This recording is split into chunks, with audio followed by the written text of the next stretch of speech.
La Bible révèle que la fin de toute chose est proche et que Dieu appelle tout homme à pouvoir se réjouir de la seconde venue de Jésus-Christ. L'objectif de cette présentation est de vous préparer à être du nombre de ceux qui gardent les commandements de Dieu et le témoignage, la foi de Jésus-Christ. Je dis bonjour à toutes et à tous dans le nom de Jésus-Christ et je vous salue. Et nous allons, avant d'ouvrir la parole de Dieu, eh bien, invoquer la présence du Seigneur par la prière. Et j'invite celles et ceux qui le peuvent à bien vouloir prendre la position qu'il convient pour prier avec moi.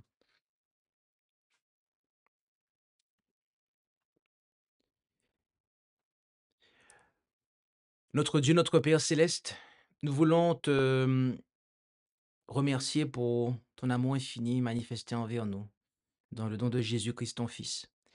Et alors que nous allons ouvrir ta parole, nous réclamons, eh bien, ton Esprit Saint, afin que nous soyons conduits dans la juste compréhension de ce que, eh bien, par lui, tu nous as, eh bien, instruit et donné comme instruction dans ta parole. Et bénis ce moment, et nous t'en prions au nom de Jésus. Amen.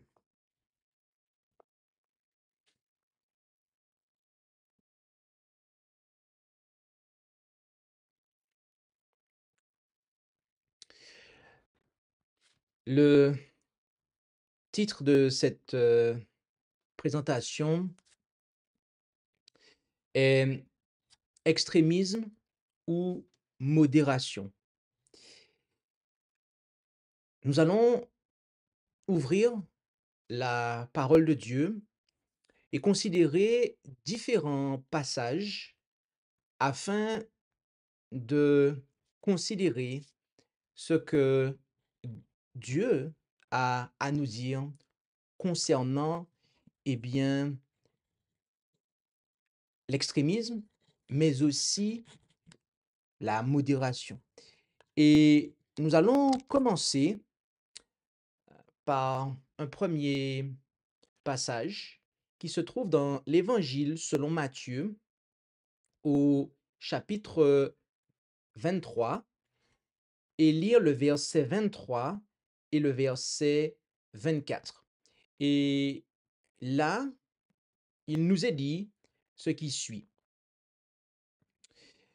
Malheur à vous, scribes et pharisiens, hypocrites, car vous payez la dîme de la menthe, de l'âneth et du cumin, et vous laissez les choses les plus importantes de la loi, c'est-à-dire le jugement, la miséricorde et la fidélité. Il fallait faire ces choses-ci et ne laissez point celles-là. Conducteur aveugle, vous coulez le moucheron et vous engloutissez le chameau. Ici, Jésus fustige le légalisme extrême des scribes et des pharisiens.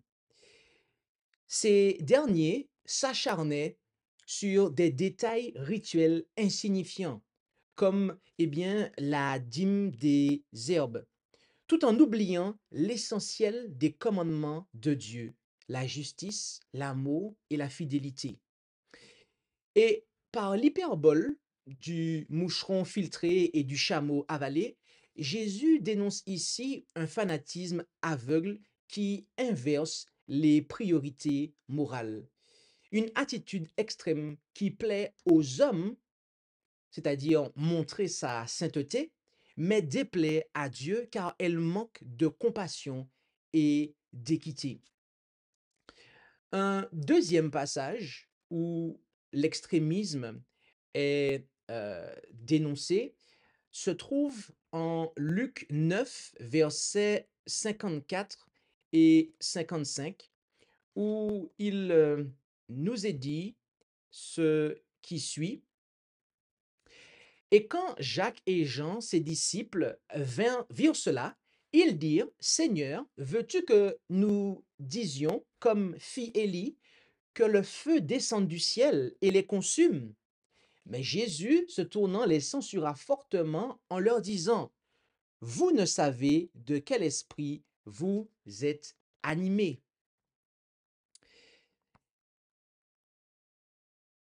Le Christ réprouva ici l'élan fanatique et persécuteur de ses disciples. Bien qu'animé d'un zèle pour le défendre, il proposait une réaction ici extrême, c'est-à-dire détruire leurs adversaires. Ils pensaient qu'ils agissaient à l'instar d'Élie, mais en réalité, ici, tel n'était pas le cas. Jésus les corrigea en révélant que le zèle qui les animait n'était pas inspiré par l'Esprit de Dieu.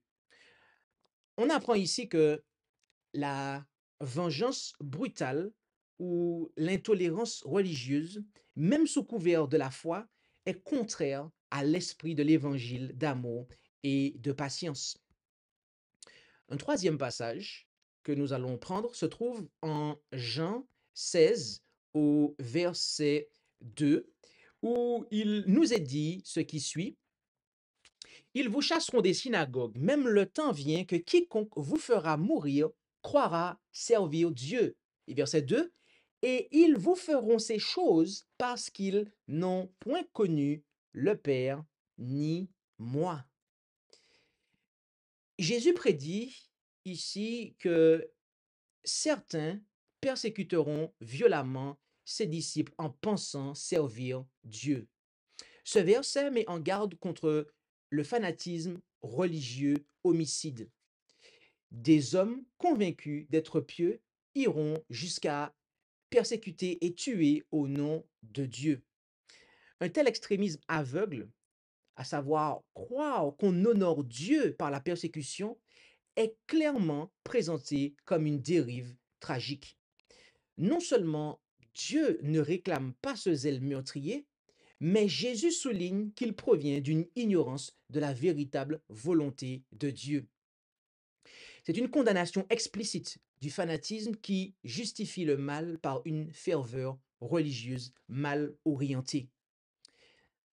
Un autre passage que nous allons prendre se trouve en Romains 10, verset 2, où il nous est dit ce qui suit. Car je leur rends témoignage qu'ils ont du zèle pour Dieu, mais sans connaissance, parce que, ne connaissant point la justice de Dieu et cherchant d'établir leur propre justice, ils ne se sont point soumis à la justice de Dieu. L'apôtre Paul parle ici des Israélites religieux de son temps. Il il nous fait comprendre ici que ces derniers étaient zélés pour Dieu, mais de façon mal éclairée. Cela montre qu'un zèle sincère peut être mal dirigé. Le fanatisme naît souvent d'une bonne intention, c'est-à-dire celle de servir Dieu avec ardeur, mais intention qui dégénère faute de connaissance et de discernement. Paul lui-même, avant sa conversion, persécutait les chrétiens avec un zèle extrême, pensant bien faire, comme on le voit en Philippiens 3, verset 6. Ce verset de Romains 10, verset 2, nous apprend qu'un excès de ferveur non guidé par la sagesse et la vérité peut conduire à l'erreur et à l'injustice. La foi authentique ne se mesure pas à la fureur ou à la radicalité, mais à l'obéissance intelligente et à la volonté de Dieu. Très précisément, à l'obéissance intelligente de la volonté de Dieu. Et nous voulons aussi prendre le temps, et nous aurions dû l'établir depuis le début de cette présentation, mais de vous rappeler eh bien, une présentation que nous avons eu l'occasion de donner il y a plusieurs années de cela, le fanatisme, un danger pour le message du troisième ange. D'accord? Donc, la présentation d'aujourd'hui et celle-ci, eh bien, sont liées et ciblent le même sujet, d'accord? Portent sur le même sujet. Un autre passage que nous allons prendre se trouve en 1 Corinthiens 13 au verset 3, où il nous est dit ce qui suit. Et quand je distribuerai tout mon bien pour la nourriture des pauvres, et que je livrerai mon corps pour être brûlé, si je n'ai pas la charité, c'est-à-dire l'amour, cela ne me sert de rien. Ce passage dénonce implicitement un extrémisme ascétique ou religieux vide d'amour. On pourrait, par fanatisme ou orgueil spirituel, accomplir les actes les plus spectaculaires de dévotion. Charité envers les plus démunis, martyrs volontaires, ce qui sont des sacrifices extrêmes. Et pourtant, être réprouvé par Dieu si cela est fait sans amour authentique. Paul rappelle que l'amour est le critère suprême de la validité de nos actions. Un comportement radical, même en apparence vertueux, motivé par autre chose que l'amour chrétien, n'a aucune valeur spirituelle. Cela nous met en garde contre le rigorisme et le sacrifice ostentatoire qui n'est pas inspiré par un véritable amour pour Dieu et pour notre prochain.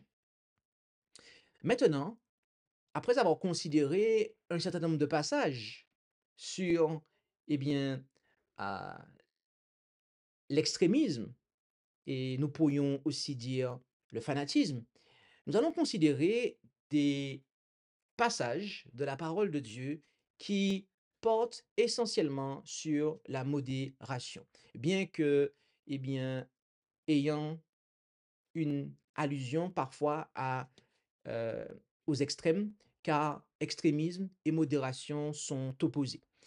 Le premier que nous allons prendre dans cette deuxième partie se trouve en Ecclésiaste 7, versets 16 et, et à 18. Ecclésiaste 7, versets 16 à 18, où il nous est dit ce qui suit. Ne sois pas juste à l'excès et ne te montre pas trop sage. Pourquoi te détruirais-tu? Ne sois pas méchant à l'excès et ne sois pas fou. Pourquoi mourrais-tu avant ton heure? Il est bon de retenir le premier conseil sans négliger l'autre, car celui qui craint Dieu échappera à tout cela.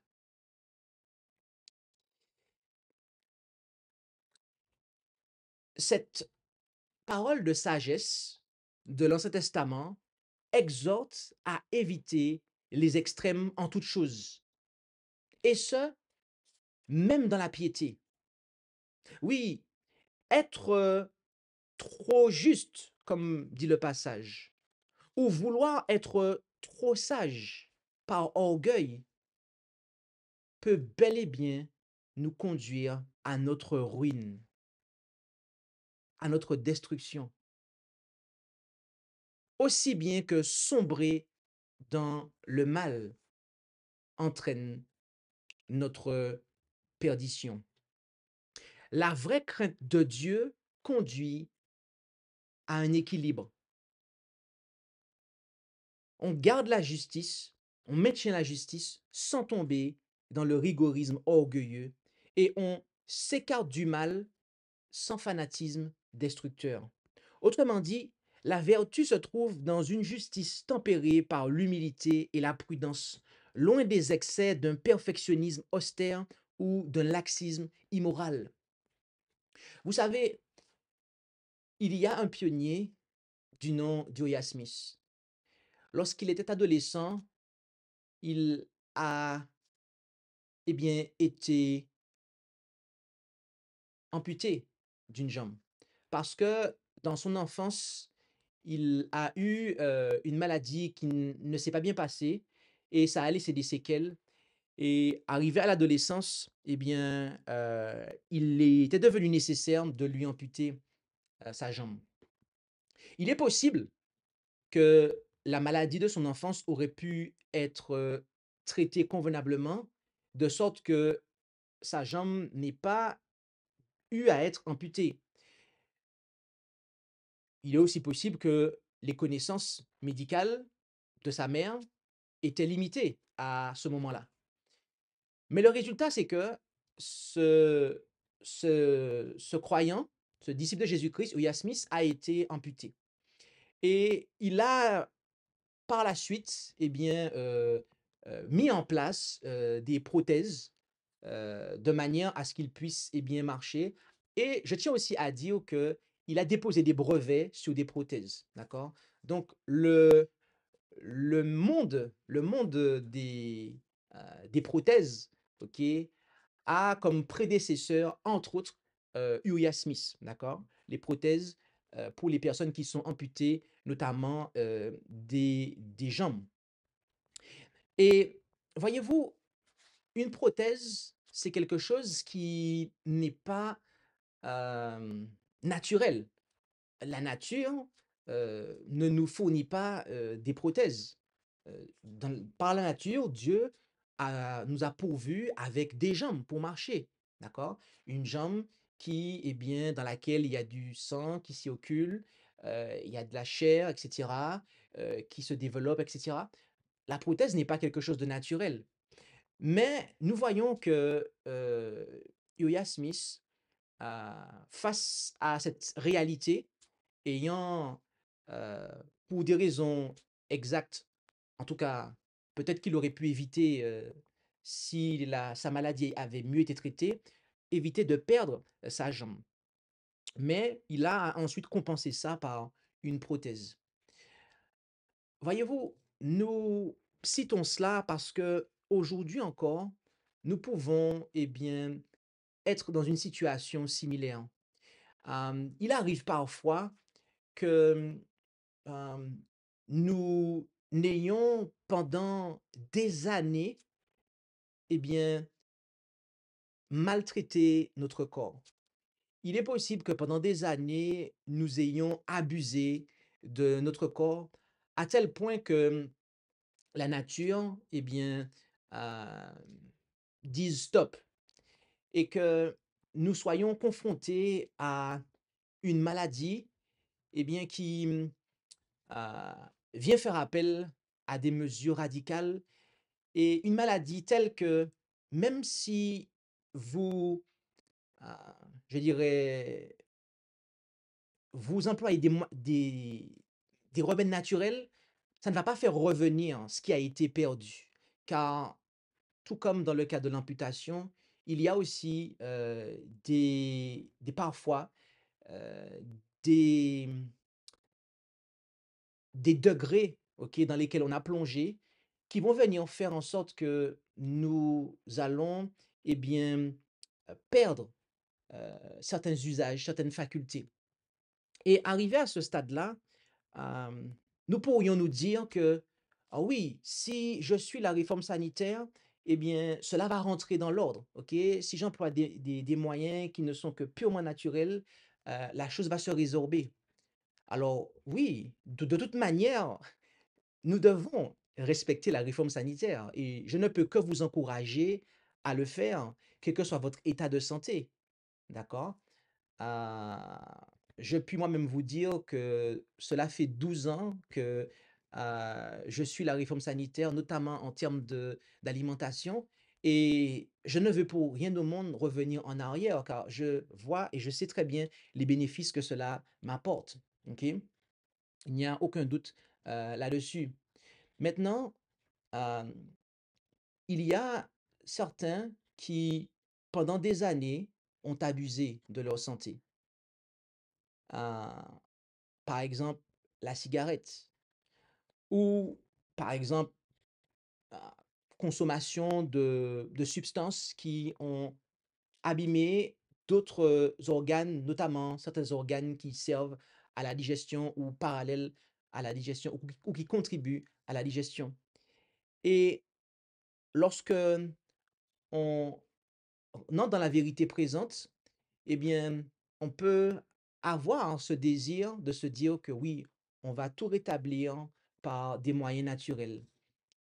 Encore une fois, oui, il faut tout faire pour que, avec les moyens naturels, et avec l'aide de Dieu, eh bien, se mettre en condition pour optimiser la nature dans son travail de restauration. Mais voyez-vous, parfois, on est allé tellement bas, on est allé tellement loin, et j'ai de la peine de dire ça, mais que les choses ne sont pas aussi simples et que la restauration, eh bien, sera comme pour la jambe du frère Uriah Smith. C'est-à-dire que ça ne va pas revenir, en fait. Alors oui, on doit continuer à suivre la réforme sanitaire. Nous devons continuer à, à manger convenablement, à nous reposer convenablement, à boire convenablement. Mais à l'instar de la jambe d'Uriah Smith, l'organe en question qui a été, pour ainsi dire, totalement abîmé, il ne va pas se rétablir. Et voyez-vous, je dis cela parce que je j'ai connu quelqu'un de formidable, d'accord? Véritablement quelqu'un de formidable. Et cette personne était dans cette situation que j'ai décrit là, ah, et tellement que cette personne voulait ah, euh, rattraper les choses et plaire à Dieu, eh bien, elle a estimé que dans son état de cancer très avancé, elle a estimé que, eh bien, elle pouvait se passer d'un traitement qui n'était pas naturel. Et, et ce qui s'est passé, c'est que cette personne a arrêté son traitement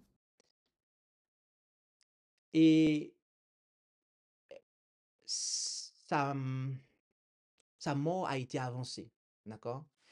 Alors, bien évidemment, Dieu lui a donné du temps pour que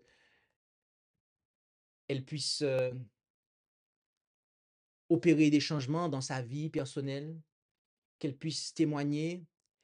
euh, et en disant cela, je n'ai aucun doute concernant eh bien, l'authenticité de sa conversion.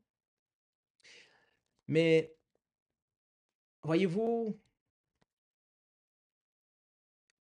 parfois, nous avons tellement abusé de la nature lorsque nous étions ignorants. Et certaines parties de notre corps ont tellement été dégradées. Je dois vous le dire franchement, en fait. Vous aurez beau mettre des cataplasmes, vous aurez beau faire tout ce que vous voulez, la jambe ne va pas repousser. La jambe ne repoussera pas.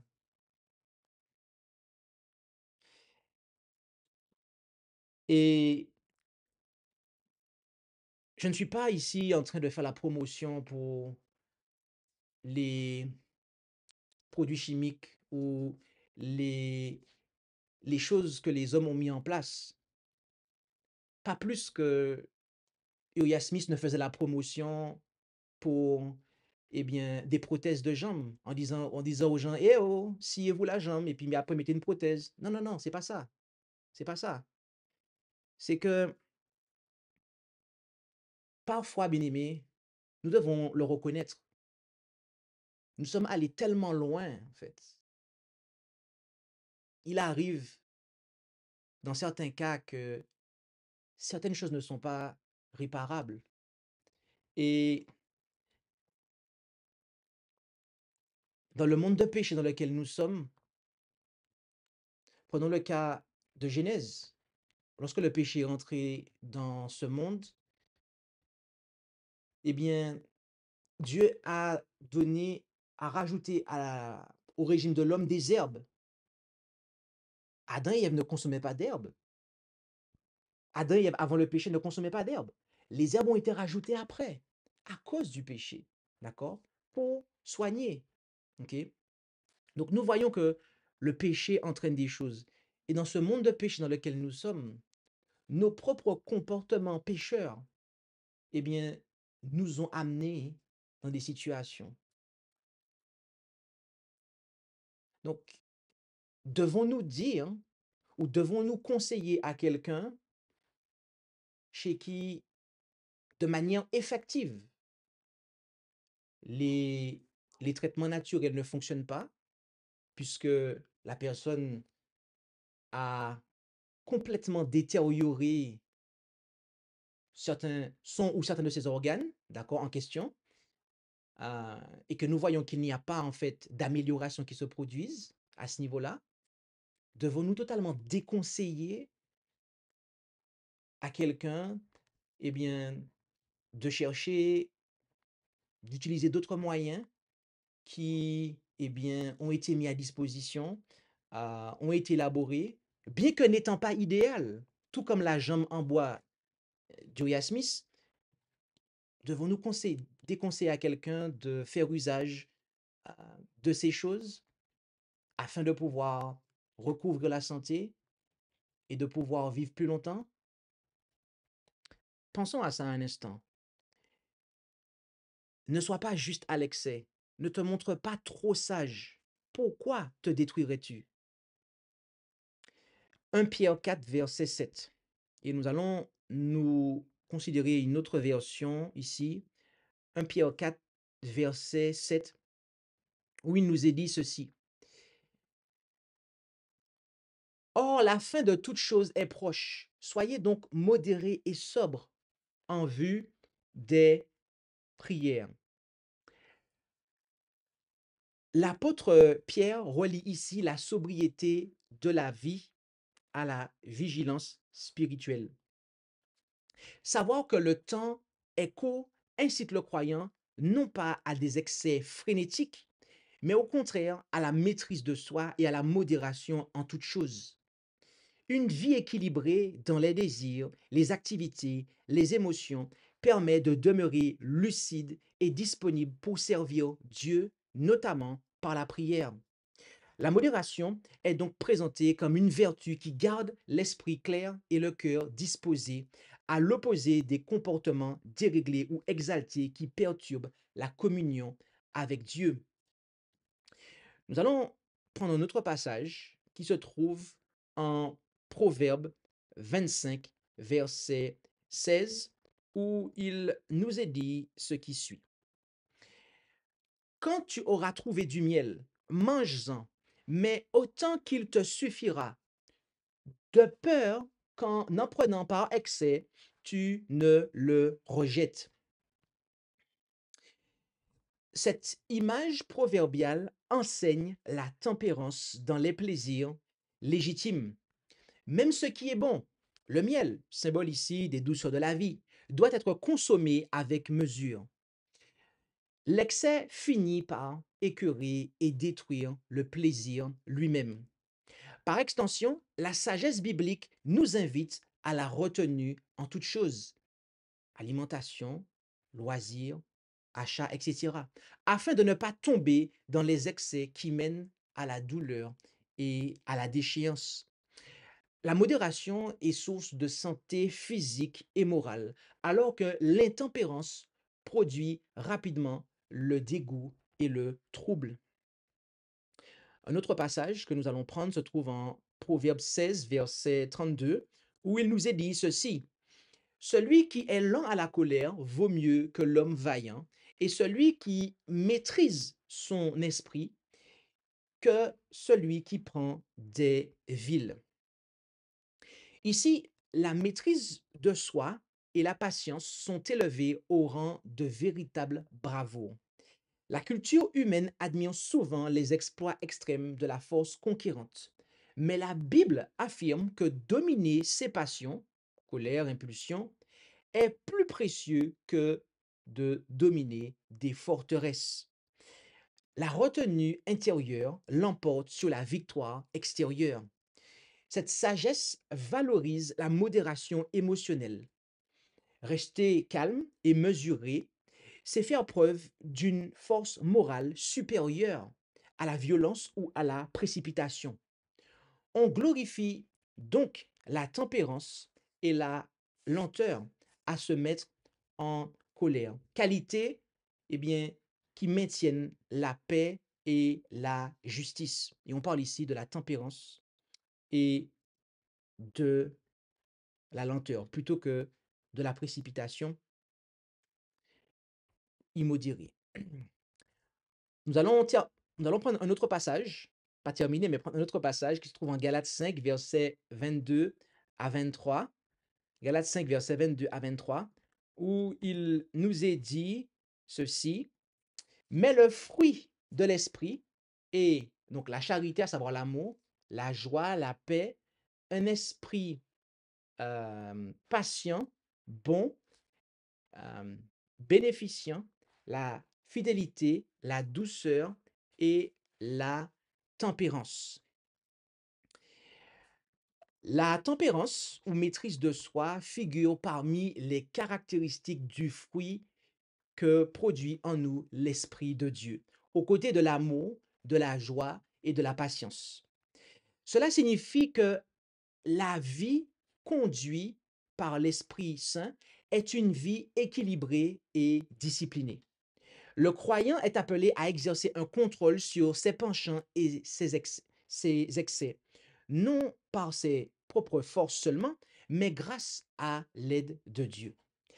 La mention qui est ajoutée, à savoir que la loi n'est pas contre ces choses, souligne que vivre avec modération et douceur, eh bien que cela accomplit pleinement l'intention de la loi divine. La tempérance n'est pas un manque de ferveur, c'est au contraire un fruit spirituel, une caractéristique du fruit de l'esprit qui témoigne d'une foi mûre et bien orientée, loin des emballements désordonnés de la chair. Enfin, nous allons prendre un dernier passage qui se trouve en Jacques 3, verset 17, où il nous est dit ce qui suit. En Jacques 3, verset 17, mais la sagesse qui vient d'en haut est premièrement pure et ensuite pacifique, modérée, traitable, pleine de miséricorde et de bons fruits, ne faisant point beaucoup de difficultés et sans hypocrisie. L'épître de Jacques dresse le portrait de la vraie sagesse selon Dieu, et la modération en fait partie intégrante. Une personne vraiment sage sera modérée dans ses jugements et ses comportements, c'est-à-dire équilibrée, raisonnable et humble. Cette sagesse céleste s'oppose aux attitudes fanatiques ou sectaires qui sont souvent pleines d'amertume, de querelles et d'excès. Ainsi, cultiver la modération et l'esprit de paix, c'est manifester la sagesse que Dieu accorde. Cela implique d'éviter les extrêmes dans nos prises de position ou pratiques religieuses et de rechercher un juste milieu vertueux guidé par la pureté, la paix et la compassion. En somme, la Bible nous offre un double avertissement bénéfique. D'une part, elle condamne le fanatisme religieux ou moral qui pousse à outrepasser la volonté de Dieu en ajoutant des fardeaux inutiles, en jugeant sans miséricorde ou en recourant à la persécution au nom de la foi. Et d'autre part, elle valorise la tempérance, la justice mesurée et la sagesse équilibrée. Dieu nous appelle à éviter les dérives extrêmes et à cultiver un esprit spirituel. La véritable sainteté biblique se trouve dans la modération éclairée par l'amour et la vérité, plutôt que dans les excès rigoristes ou les passions déréglées. C'est en gardant cette tempérance, fruit de l'esprit, que le croyant honore vraiment Dieu et témoigne de sa justice avec crédibilité. Puisse Dieu nous bénir alors que nous recherchons la modération avec laquelle nous devons nous préparer et nous maintenir pour le retour de Jésus-Christ, son Fils. Amen. Je vous invite, là où c'est possible, à prendre la position qu'il convient pour la prière afin que nous puissions eh bien, terminer ce moment.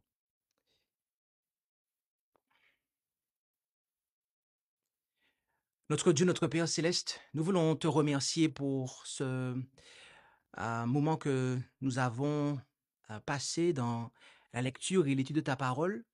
Et tu nous invites à pouvoir, eh bien, être des hommes et des femmes modérés, tempérants et qui, eh bien, sous l'effet de ton Saint-Esprit, ont un jugement qui est pondéré et capable de prendre des décisions sages, des décisions qui, eh bien, ne nous seront pas nuisibles, à la fois sur le plan de la santé, mais aussi euh, pour notre salut.